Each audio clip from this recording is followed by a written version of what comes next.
round of applause for Tom Hiddleston. Yeah.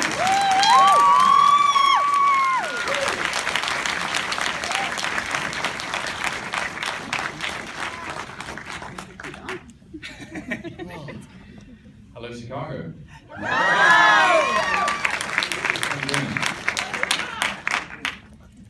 Hey, hi.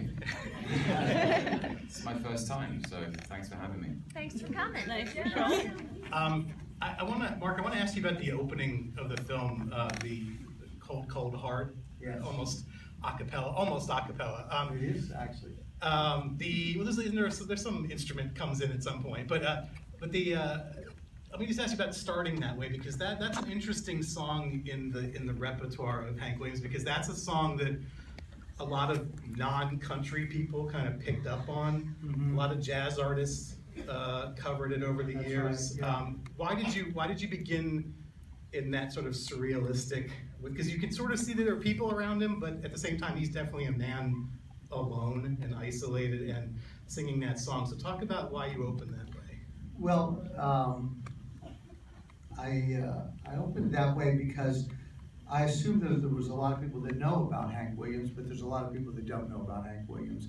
And besides the fact that he's a great country artist, he's, in my opinion, one of the most influential literary figures of the 20th century. And that's not because of the chords that he plays, because as Tom can tell you, and you know, country music's 3 chords and a tear, or three chords and the truth.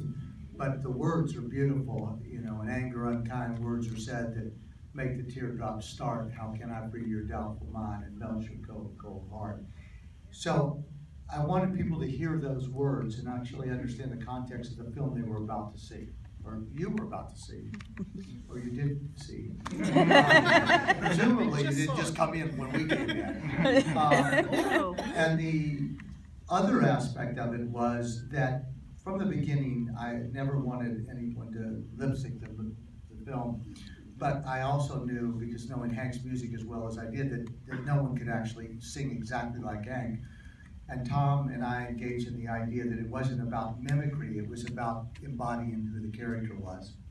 So I felt that in all of the history that I was ever able to uncover, Hank Williams had never sung a cappella. I never heard his voice sung just on its own without any kind of accompaniment.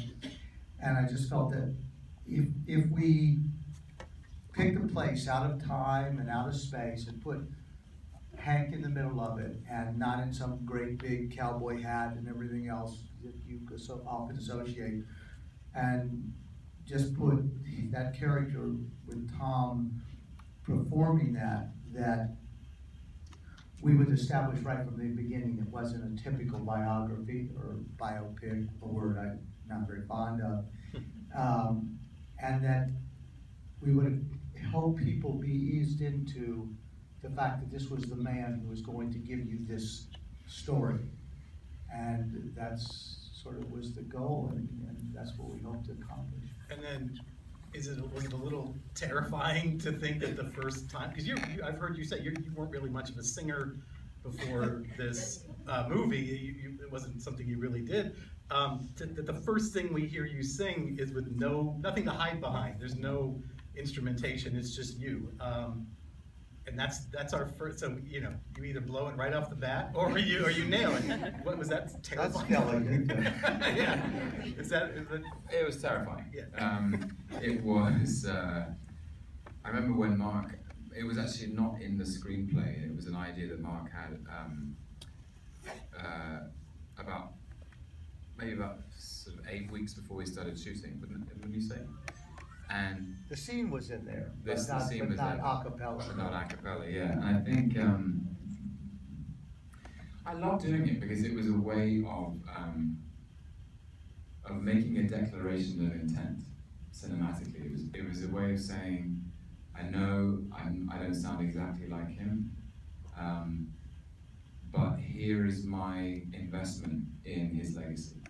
This is how it sounds to me, through me, in some way.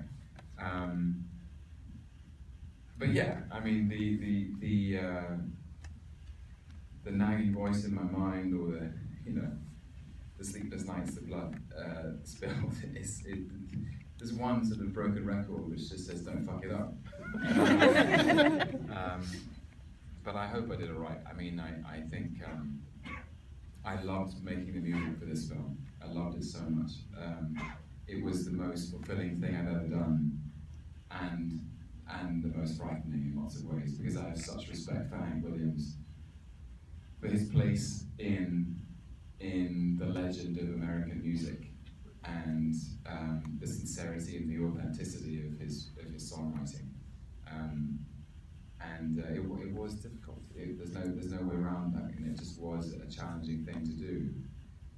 But once done, it was so satisfying because it took everything I had, all of my technical ability I have, and also an emotional commitment, which is all you want from your work in a way. Yeah. I saw on the poster, but everything I know about Roddy Crowell is that I don't know his music that well, but I know he's a master of music history, especially country music history. That's every time I've heard him referenced or read an interview with him, it's always been in that context, almost never talking about his own music. But tell me about the time you spent with him. What did you work on first? What did you sort of build up to? Did he teach you to yodel? I'm curious about that. I've heard things about yodeling that like you just sort of don't know if you can do it until you try it. Yeah, yodeling is one of those things. Do you want to try? Yes. Absolutely not. I know I can't do it. So Trust me, it ain't You probably can. I can't. Get over the fear. I don't know. I couldn't have done this without Rodney. He himself had seen Hank Williams play on his own father's shoulders at the age of 2.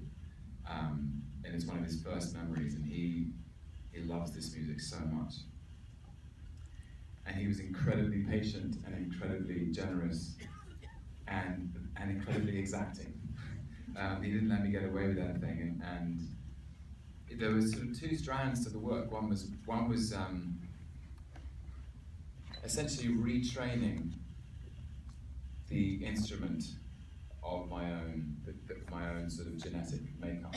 All of our bodies are born to make a particular sound, and I had to try and shift things in myself that made so that to change my resonance, actually, because I received I'm a baritone, and in most baritone male voices the resonance comes from the chest, and actually Hank was a tenor, and the resonance is higher, which is why the pitch is higher. And so I had to really try and shift, like to move where my voice wants to be into a different place, and get my instinctive sense of rhythm inside the blues, which is not something that comes naturally because the blues isn't ingrained into British or European culture in the way it is in America. So there was all that stuff, which is great. We would sing Jimmy Reed and Jimmy Rogers, Howlin' Wolf, and then we would sing the Hank stuff. And there were some songs that were easy. Why Don't You Love Me? I recorded in about 45 minutes. And that's the track you hear in the film, and Lovesick Blues took me about 10 days. Because the yodel was so, the jumping up and down in pitch. He told me this great story though, because there was one day I was doing take after take after take, and I was like bashing my head against a brick wall. And it was just me and him and this little spotted dog, Mono. And I remember I was so frustrated that he would say, "Tommy boy, your pitch is good, your rhythm is fine, but it doesn't rock." So now we'd rock it. He's like, "Now you're a little behind, you're out of time." So we'd go over and over. And then eventually I took Mono outside into the garden, and I was like, "Guys, I have to take 5 minutes." And I went outside and I looked at this little dog in the evening sun, and I was like, "Mono, what am I going to do? How am I going to do this?" And Mono looked at me and didn't give a shit. Did a lap of the garden and then went back inside. But I went back in, and Ronnie told me this great story about Roy Orbison. Roy Orbison is one of the most accomplished vocalists of his time, and it took him something like 57 takes in the studio before the era of Pro Tools to record Only the Lonely. And And the story goes that the band wanted to kill him. Because they had to play Only the Lonely in the studio 57 times. And it's such a, the musical arrangement is so precise, and you know, they were great every time, but he was like, I just need to go back and do that. But now it's one of Roy Orbison's great songs, one of his greatest hits, and then around take 52, I sort of got into clear water, as it were, and I started singing Lovesick Blues, and once I got into this place where I could control the yodel and control my voice inside it, it felt very free. And like all things in life, anything that's, I don't know, anything that's difficult, the task requires a perfect mixture of control and freedom. And that's true of running and riding horses and singing and playing the piano and you know, whatever skill you have, you need that mixture of control and freedom. And finally, just through practice with Rodney, I got there. Yeah. Sorry, that was a long answer. It's a Q&A. That's right. I'm gonna ask a couple more. I'm gonna throw it to you guys after that. So get your sensible questions ready. Thank you for throwing in that word. Let me ask about, I'm not sure, I love the way you kind of bring Luke the Drifter in and out of this story. And I want to make sure everyone's kind of clear on what, like, can you explain just a little, either one of you can explain a little about the role of Luke the Drifter in Hank's life and what he used that for? I mean, obviously Hank was a man with a lot of demons. Neither Tom or I believe that he had a lot more demons than most of us. There's very few of us who don't have demons. There's very few of us who don't have somebody in our family that's addicted or ill or have lost a father or a mother or a brother or an uncle. But Hank they were very present in Hank. You know, he didn't have a father. And he became successful, as you know, by the story and probably knew maybe coming in. He became very successful very young. You know, he was 23, 24 years old, and he popped, and people went for it. And he wasn't completely satisfied that his music is as poignant and to me as powerful and is just the way it resonates for me personally and for many people. He wasn't confident that he had actually expressed or had a cathartic experience with the music that he did for his records. So his records were selling pretty like hotcakes. There were other guys who were selling, but Hank was huge, and he was such a guy who felt like he could, he pushed the envelope. He went to MGM Records and he insisted that he record these songs under, a pseudonym, under an alter ego, Luke the Drifter. And if you think about it, that's bold. Yeah. And he created Luke the Drifter, his brother, his half-brother. And in these songs, which are basically spoken words, often very, very sad, often very religious, gospel-like, really invoking religion and invoking death, tremendous amount of preoccupation with that. He recorded these songs under the name Luke the Drifter, and it's in the film. People were happy to have sad songs. I personally love sad songs. As I've said, I wanted to start a label called Sad Music with the tagline that said, "You can't get sadder than this." But these were really intense, and he recorded them because he had the power to pull it off. MGM acceded to his demands, and they came out as Luke the Drifter. And in those days, the way things popped, unlike this, they popped on jukeboxes, and nobody put them on jukeboxes. And you alluded, Steve, earlier to the fact that "Guy Like Cold Cold Heart" was recorded by Tony Bennett, for instance. So that's where Luke came from, and we felt it was very important to put Luke into the film to give some context, even though it's done fairly subtly. And actually, I can hand this over to Tom because it's kind of fun, and maybe we can induce him to do it. One of the things that Luke helped us with, and you get really personal with these things. I know it sounds really corny, But when you're in Shreveport, Louisiana for 5.5 months and there's only one place to eat that you think you won't get food poisoning, you can have some things. And one of the things that Tom used as a way to help tune his pipes, or as he would call his pitchfork, was the actual sort of recitations of Luke the Drifter. And sometimes as a way to get the accent down and to get the pattern and all, we would do Luke the Drifter. And maybe you might do a little Luke the Drifter. Is that putting you on the spot? They should just like go home tonight and go on to I don't know if they have it on iTunes, maybe not, but like just look it up. Look up a Luke the Drifter recording. Remember the Broken Heart, or Beyond the Sunset, or Help Me Understand, or The Funeral, something. They are these extraordinary poems that are set to music, and he speaks them in a so he intones these things in the manner of a preacher, from a sort of southern preacher, which was obviously such a familiar sound to him from going to church as a child. He loved singing. The memories that he spoke of and his family spoke of, that he was 5 or 6 and he loved going to church and he was the loudest voice. You know, he loved to just sat there all day and sang gospel songs. And I couldn't really home in on the dialect that was accurate until that point. I studied the dialect, I listened to his radio shows, I tried to break it down phonetically, but he doesn't sound like anyone in America now. There's no one in America that sounds like Hank did.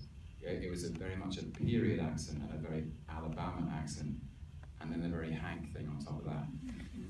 So Luke the Drifter is really helpful, and so the one we do in the film at the show in Leon, Texas, when he shows up and he's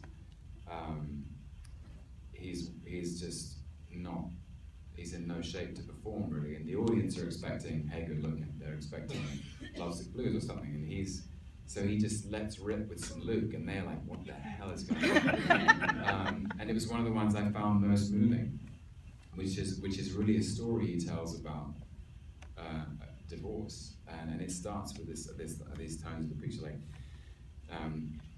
you know, friends, I wonder just how many homes are broken tonight, just how many tears are shed by some little word of anger that never should have been said. Folks, I'd like to tell you a story of a family I once knew.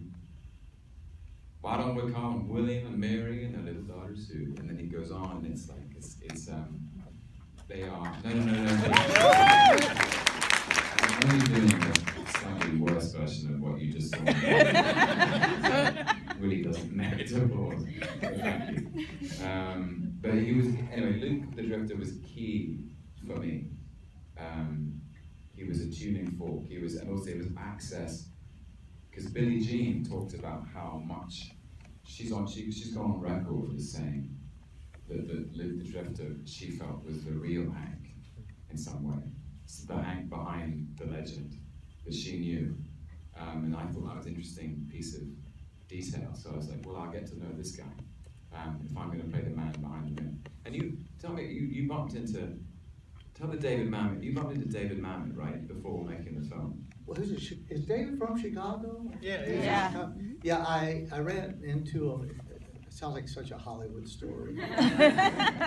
But I did run into him. I thought it was cool. I think it was cool. I mean, you know, David's a piece of work. But I made his first play was I had produced as a television film for Turner Broadcasting at the time.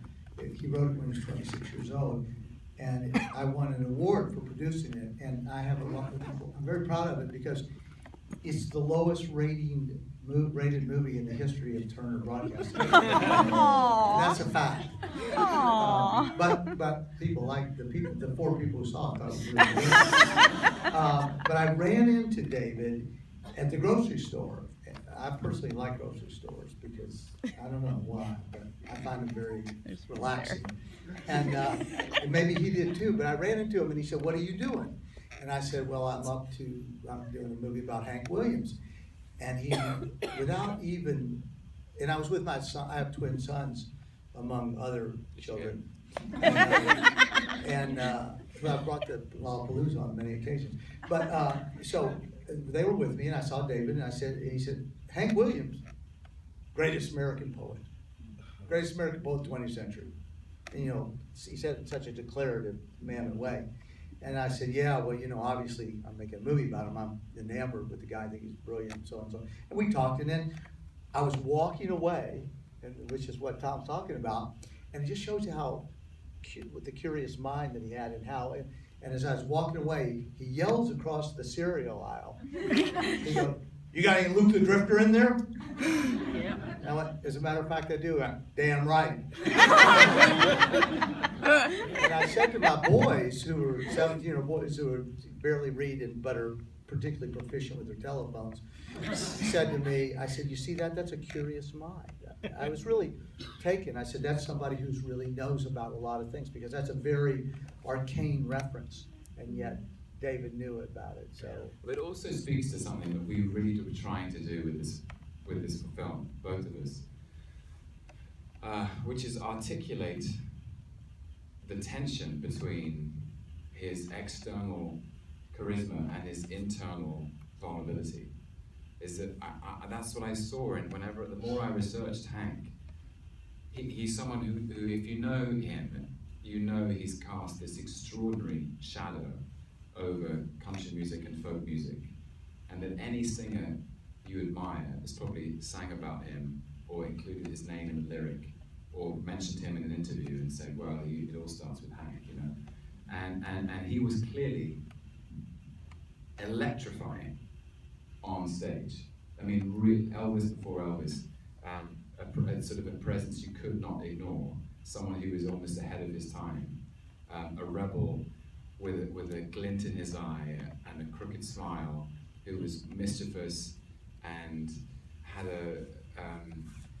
had a very obvious sexuality which was appealing to everybody. He was such a rock star, but behind that, he was so vulnerable, and that's what Luke the Drifter expressed to us, is that there was the man who sings Hey Good Looking and makes everybody feel great is also the man who writes a poem called Beyond the Sunset, which is a meditation on death and the afterlife. And that's why he's such a profoundly great artist. All right. Questions? Yes, over there. Yeah. I'm from Baton Rouge, Louisiana, and so I was. So did you try any crawfish while you were down there? I did, yeah. After the 3 weeks, the initial 3 weeks of the shooting, we actually, in the manner of all movies are like this, we shot out of sequence. So we began at the end. So my first day, I think, my first real day on set was when Hank is sick in bed with Billie Jean and he's being administered the chloral hydrate. So I was on a kind of a strict diet. So there was no crawfish at the beginning. But then once we kicked into the music, I knew I needed a lot of energy to get through those days. So but did he suck the heads? Excuse me. Is that right or not? Yeah, that's right. There you go. We had Personally, I don't particularly care for crawfish. I did work on an oil rig. Over there. Yeah. Yeah, hi. First of all, thank y'all for being here. Second of all, what is the best advice that you can give a young actress? Not just an actor in general, but a young actress. Oof. I thought I'd give you something difficult to answer. Being a young actress yourself. Well,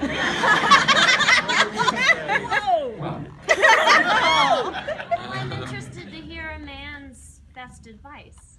I think it's difficult. Honestly, I have no form, and I think most people like to find their own way. What would I mean, honestly, I should say I don't want to make a distinction between the genders, because I think Well, there shouldn't be. I think the work is the same. I think an actor once told me to be an older actor I worked with once told me to be an actor you have to have the skin of a rhino and the soul of a baby, and you have to really be prepared. You have to have defenses, because but you can't let you have to develop a thick skin so you can deal with all kinds of rejection and objectification, but you can't let that get at the core of you, which is the flexibility and the vulnerability you need to be able to do the work. I don't know how you develop that really, apart from just to keep it very sacred and not parcel out things that you care about to things who don't deserve it. But then when people do deserve it, give everything, if you know what I'm saying. Yes. I don't know, and be on time, I always say. Okay, over there. Since you're giving advice, I teach the dreaded public speaking course at a local college. Oh, no. And obviously one of the big things is anxiety and having to deal with that whenever you're having to deal with the public. How would you, as somebody who's obviously managed to get past that and through that and be incredibly successful, what advice would you have for my students in overcoming something like that? I think sometimes people have a completely natural instinct to hide their nerves, and because they don't want to, we're also afraid of making a fool of ourselves, afraid of looking bad, looking silly, looking stupid. But actually, your nerves are what you need. Otherwise, you can't do it. Really, truthfully, you can't. It's very correct that we feel slightly nervous speaking in public, because that's just how we develop as human beings. When you're a child, you're performing for an audience of one, possibly two, your parents, and then, or maybe three if you've got siblings, or maybe four if there's a nanny or whatever. Slowly the circle grows. But to suddenly to go just to be standing in front of a lot of people who you don't know, it is unfamiliar. And I think anyway, nervous adrenaline is a good thing, and if you can use it and convert that into excitement, then I think that's when you actually expand into the space as opposed to retreat from it. I still get nervous. Different shades of nerves, but still, sure. Yeah. We got time for like one or two quick ones. So I'll try and keep my answers short. No, I'd love to get a question about the movie. That'd be awesome. All right, way in the back in the corner there. Yeah. Is there a favorite scene you like filming? Great question. Just playing the film back now. You like filming the fights. Did I? We all did. Yeah. No, because they were really meaty, dramatic scenes that required a lot of, as Tom and likes to say, and we talked a lot about, you have to be able to hit the ball back and forth, so it's a good tennis match. And Elizabeth Olsen is a really outstanding, wasn't she just amazing? Yeah. We loved Elizabeth, so I think you did. You Yeah, did enjoy those films. the confrontations between them were thrilling because it felt like there is a certain magic in the back and forth that you can't prepare for, because there's so much of this experience is quite solitary. As researching Hank and playing him was a sort of solitary exercise. But when I was with Lizzie, it was this thing where we were out on the court together, and I didn't know where she was going to go or which way she was going to swing. I just had to be ready to swing it back, and that was exciting. And to that end, actually, one of my favorite scenes was the scene where we sing the lullaby to Bocephus. Yeah.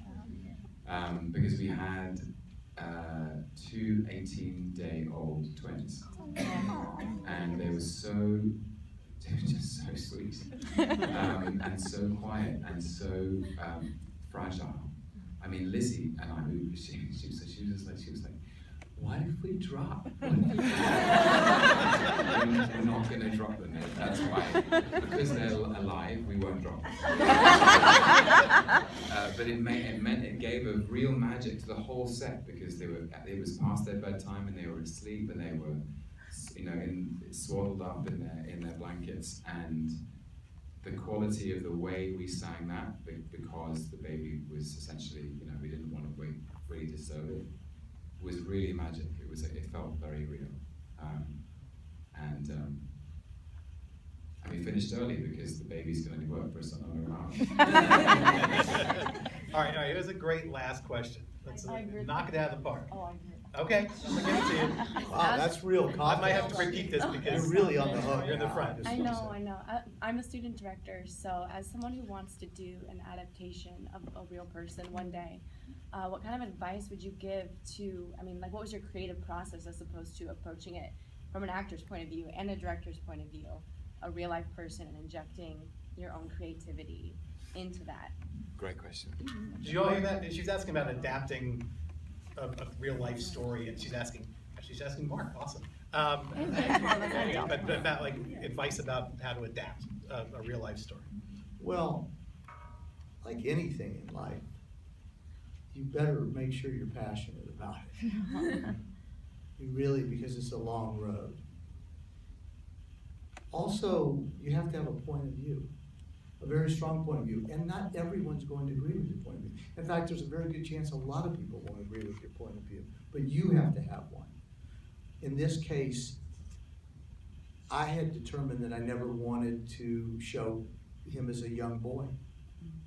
I didn't want to show a cradle to the grave story. I felt I'd seen it a million times. I didn't want to show how he learned how to play the guitar, because I felt like, even though I knew that he had been taught by an African-American guy named T. Todd, who deservedly gets credit, you can look that up on Wikipedia.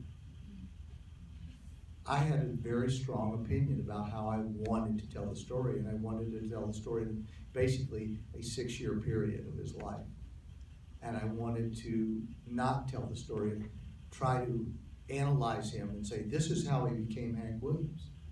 I'm answering it through the prism of how I approach this story, and hopefully that'll be beneficial to you. But I chose not to say I want to analyze him and say, oh, he's Hank Williams because of this. Because truthfully, I have no idea how he became Hank Williams. And I often say, and Tom and I have talked about it, if you can explain to me how Bob Zimmerman from Hibbing, Minnesota became Bob Dylan, a guy whose father ran a furniture store, I'll explain Hank Williams to you. But I can't explain that. And I was very certain that I didn't want to show him creating his music, because I feel that watching artists paint or write is not very cinematic and oftentimes bogus. So my point of view was the one I was committed to, the one I was passionate about, the one that I suggested you be about, whether it's consistent with what I'm talking about, or wherever you think you want to go with the real person whose life you want to render on screen. What I wanted to do is, I felt the one thing I did understand was that the music that this man created, the songs that he sang, the words that he wrote, were greatly influenced by the people around him, and primarily by the women around him. He was very influenced by a very strong mother, by 3 different women, particularly one being Audrey, and that by showing how much that can influence you as an artist, and it could have been a woman influenced by a man, but that was really what the story was, what we intended to do. And we told the story through that window. And so I would say to you, if you're going to tell the story of someone, you can go on Wikipedia, they can go on Google, they can read anything you want to say about anyone who's famous. So that means for you to give someone to people and hopefully have people respond to it, it has to be something that you've looked at and said, I'm going to render it this way, and I'm going to do it in such a way as that people will be able to relate to it and understand it and say, hey, that's a really interesting viewpoint. That's how I approached it. It's similar as an actor, really. Is that I felt a huge responsibility and a duty to be precise about certain things, because I felt an obligation to him and to his family, to his legacy, and to all the people who love his music. And so there is in approaching the subject, you have to acknowledge your duty in that regard. That there are the fact that this person was real gives you quite strict parameters within which to be creative. And once you've established those parameters, and that requires rigor and discipline and academic curiosity. You've built yourself the freedom to interpret and to imagine. And I think that's what people want to see is that we always discussed certain things we had to get right. Hank Williams singing Lovesick Blues in his debut on the Opry. He blew the roof off the place. You know, as Mel Kilgore said, that's when the women stood up and started throwing their babies in the air. And I knew I had to nail that song, I had to look like him, I had to sound like him, I had to perform it in a way that conveyed that moment. You sure did. And there are other interesting scenes where we know that Hank and Audrey had a very tumultuous and volatile marriage. No history book will tell you what they said to each other before they turned the lights out in their bedroom at night. And that's the duty of cinema, is to go that extra mile, and then that becomes an active imagination and interpretation, and all you have is your gut. What do they say? How did he say it? You know, how does Hank Williams swat a pesky mosquito? That's up to me.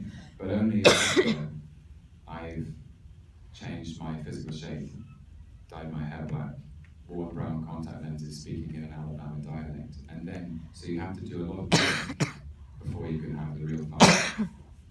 Let me just say, before we go, a film like this kind of lives or dies on word of mouth. So if you like the film, like what you saw up here, it opens in 2 days, at least in Chicago, probably many other places. So use every means of social media at your disposal to say that you liked it. And gentlemen, thank you so much for giving a note.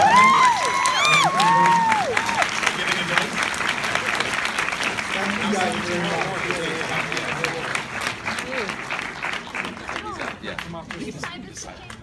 I've got to run, actually. Okay, I'm a big fan. Thank you so much. You're so inspirational. Thanks. So sorry. See you in Philly. Yeah, that's true. See you in Philly. That's true. Are you doing it on television? No.